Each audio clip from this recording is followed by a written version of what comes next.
On disait des mineurs qu'ils étaient les forces vives du pays. La France entière les admirait, les respectait, louait leur fierté, leur courage, leur esprit communautaire, compatissait à la pénibilité et à la dangerosité de leur travail, affirmait sa solidarité lorsque survenait un accident. Mineurs, le sort de la France est entre tes mains.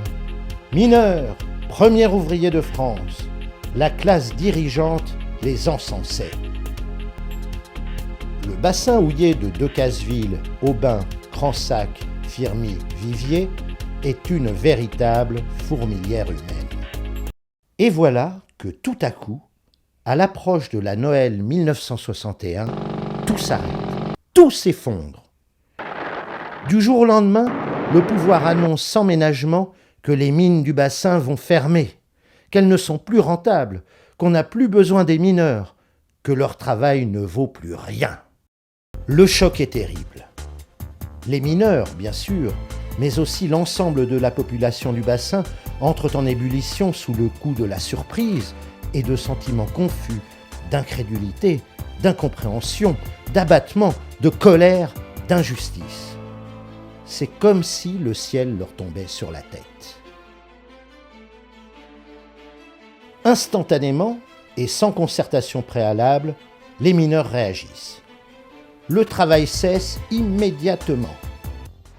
Un demi-siècle plus tard, pour essayer de comprendre, nous allons plonger au cœur de cette aventure humaine. Pour ce faire, nous avons fait appel aux précieux témoignages d'anciens mineurs et de leurs familles.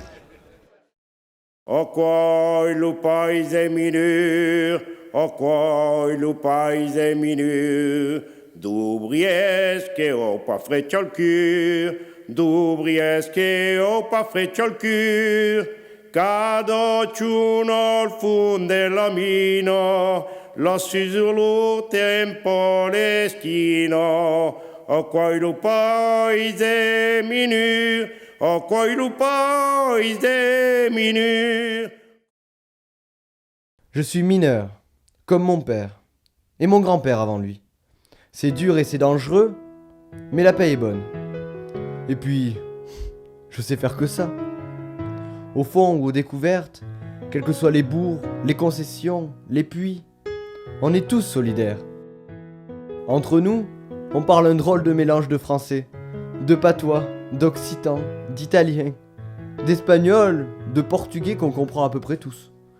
Même les polonais s'y sont mis. C'est rigolo. On a tous des surnoms qui rappellent notre physique, notre origine ou notre caractère. Ça aussi c'est drôle. Souvent, la rumeur et les journaux disent que les mines vont s'arrêter. Pourtant, ici, du charbon, il y en a encore plein.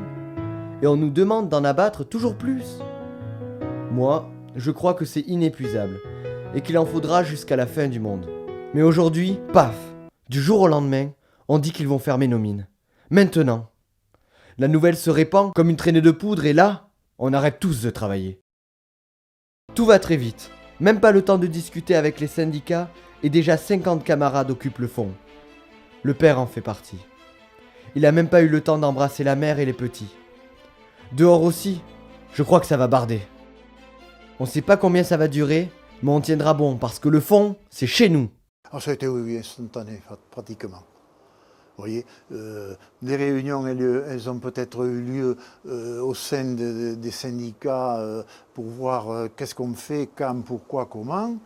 Mais quand il a été dit, hop, tout le monde est parti en grève. Et là, que ce soit au bureau de la direction, que ce soit au bureau des plans, que ce soit au bureau de confortabilité, feuille de paie, que ce soit aux ateliers centraux, que ce soit à la découverte, tout le monde est parti en grève. Le lundi, je suis resté dans la mine. Je ne suis pas ressorti. Mais le premier jour, je peux vous dire que le jour où on est descendu, le 19 de décembre, les trois quarts, je pariais qu'ils ne savaient pas qu'on ne remonterait pas. Tout le monde descendait, ça va, on descend à la mine, tout. Mais quand on leur a dit, hey, on reste là. Waouh, certains ils ont dit, ah, bien on est resté. Mais pourquoi un arrêt si brutal ? Sans doute le gouvernement a-t-il cru que de frapper vite et fort, de profiter de l'effet de surprise, laisserait les travailleurs démunis sous le choc, d'où le fait, là encore, de tester la méthode sur, entre guillemets, un petit bassin minier. Et puis, franchement, le métier de mineur est l'un des plus pénibles qui soit. Si on propose à ces braves gens un reclassement en surface assorti de quelques indemnités, en toute logique, ils doivent en être enchantés. Vu de Paris, ça peut sembler cohérent. Mais sur le terrain, la réalité est tout autre. Les gars du fond sont installés. Jusqu'à quand? Jusqu'au bout sûrement.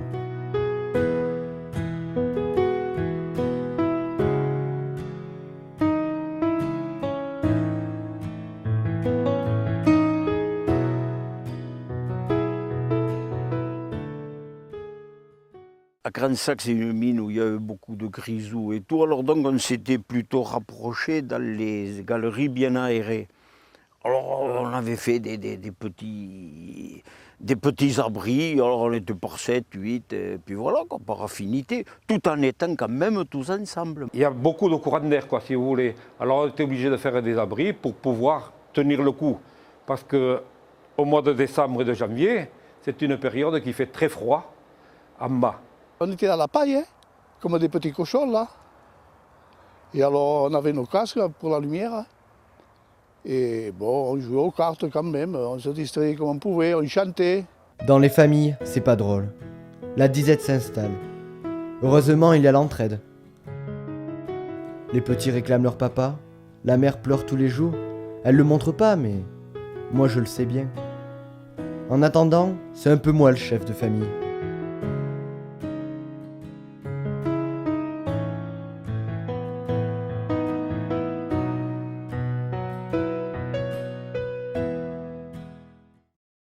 J'étais malheureuse.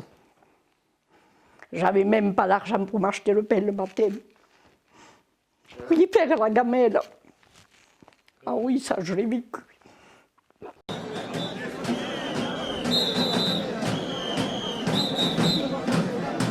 Vous vous en doutez, depuis le début du conflit, les manifestations sont quotidiennes et conséquentes.